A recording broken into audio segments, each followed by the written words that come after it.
জায়গাটা মৎস্য ভবনে, এই জায়গাটা আমরা জানি মৎস্য ভবনের, আমি 26 বছর জানি মৎস্য ভবনে।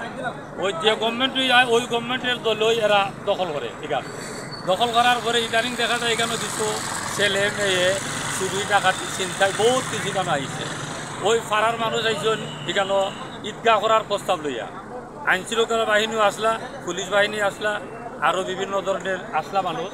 তারা দেশে এলাকার মধ্যে দাবি হইল আমরা এখানটা আপনারা আন্ডারে নেওয়া, যার জায়গা তারে সমঝাই দোকা, আমরা চাই না, আমরা চাই ঈদগাহ। এরপরে ওই তারা কইছেন যে আচ্ছা আমরা 2 দিনের সময় দেও, সময় দেওয়ার কথা হওয়ার পরেই আপনার ওই যারা জনতা ঈদগার পক্ষে ওই পাড়ার একজনে মনে হয় একটা বোমা ফুটাই দিচ্ছে। পাড়ার একজন গুলি করছে, এর বাদে পাবলিকও গেছে, বাগিয়ে গেছে, ছেলে মেয়েও বাগিয়ে গেছে।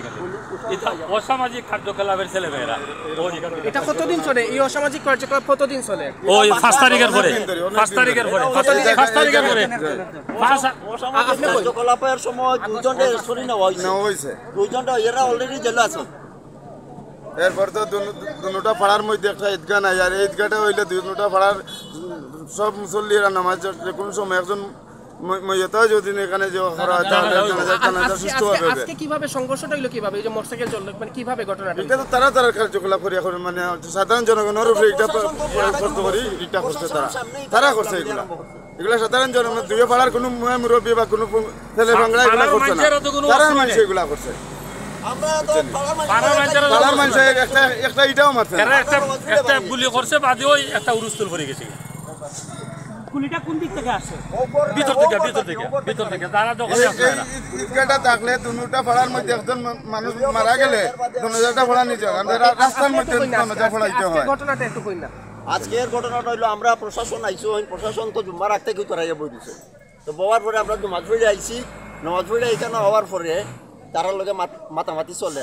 এডিসি স্যার মনে হয় আছে না, ডিসি স্যার আছে, তার লগে মাতামাতি চলে। টাইম হয়ে তারা স্যার জেনে তারা রবিবারও সময় নিত, আর আমরা হয়েছি রবিবারও সময় নিলে প্রশাসনের কাছে চাবি সমঝাইয়া দিলাম, প্রশাসনের কাছে চাবি দিলাম, প্রশাসন এই জায়গার দেখাপাল করবা। ওই ইয়েতে আমরা এর মাঝে গুলাগুলি মাতামাতি আরম্ভ হয়েছে, একটু চিল্লা আরম্ভ হয়েছে, ভিতরে থেকে গুলি করে দিচ্ছে, এক লগে লগে 2-3 রাউন্ড গুলি করে দিচ্ছে। এরপর থেকে তো আর মানুষ উশৃঙ্খল হয়ে গেছে। তখন মানুষের যে বাইতে পারে ও বাইতে, আর ইটা আরম্ভ হয়েছে।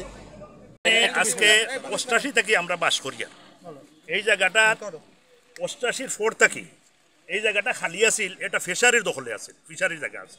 এই জায়গাটা ফিশারির থাকা অবস্থায় একগুলো মানুষে ইন্ডিয়া থেকে গিয়া হয়েছে কিনে আনছে। এন্টার এই যে হিন্দু যে মালিক আছে হে চলিয়া গেছে ইন্ডিয়া, এরা কোনো লোক নাই।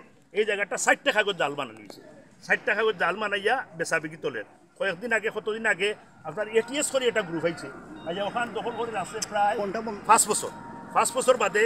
বর্তমান সরকার যেদিন চেঞ্জ হয়েছে, ভাদর দিনও আর একটা গ্রুপ হয়েছে। এই জায়গাটা দখল করছে করিয়া এখানে মিসবা সিরাজরে আনিয়া মারিয়া লইছে 30 লাখ টাকা তারা। এরপরে একটা মহিলারে ওখানে রেফ করছে প্রায় 8 দিন রেফ করার করে 5 জন মানুষ এখনও এরা জেলে আছে। গতকালকে আর একটা ঘটনা ঘটছে, ও ঘটনায় সারা এলাকা উত্তেজিত হয়ে গেছে। একটা মানুষের দরিয়া নিয়ে ওখানে একটা বাসাত রাখছে, আপনারা পুলিশ 25 জন উদ্ধার করছে। 25 জন পুলিশে গত রাত 3টার সময় উদ্ধার করছে। 3টার সময় ওর কাছে বনাইছে যে পুলিশ আইছে। আমি বললাম তারা এলাকা থেকে, আমি এলাকার সহসভাপতি ক্লাবর এবং পুলিশ প্রশাসনের ওই লোক, আমি এলাম যে পুলিশ কমিটির সভাপতি 3 নম্বর ওয়ার্ড। আমারে তারা কল দিছে, আমার কল দেওয়ার বাদে আমি কইছি আপনারা কেউ জনগণের কিছু করতো না, আপনারা জায়গা জিও করুকা, গড় চার্জ করুকা। তখন তারা গড় চার্জ করছে, আমি সবরে কইয়াছি গড় চার্জ করিও, মানুষ উদ্ধার করছে, উদ্ধার করে নিয়ে গেছে।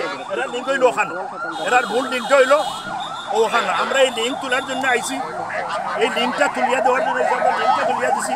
এবং এই জায়গায় খালি অবৈধ দখল চলে, আজটা কিনা 50 বছর ধরে খালি অবৈধ দখল চলে। কোনো নির্দিষ্ট কোনো মালিক নাই, মালিক একমাত্র আছে ফিশারি। এখন ফিশারি সরকারি মানুষ, এরা সরকার যেও আয়, যে সময় আয় সরকারি মানুষ, হ্যাঁ রিবাজি লোক লয় না, কিছু মাতিয়া আবার ফিসফা হয়ে যায়।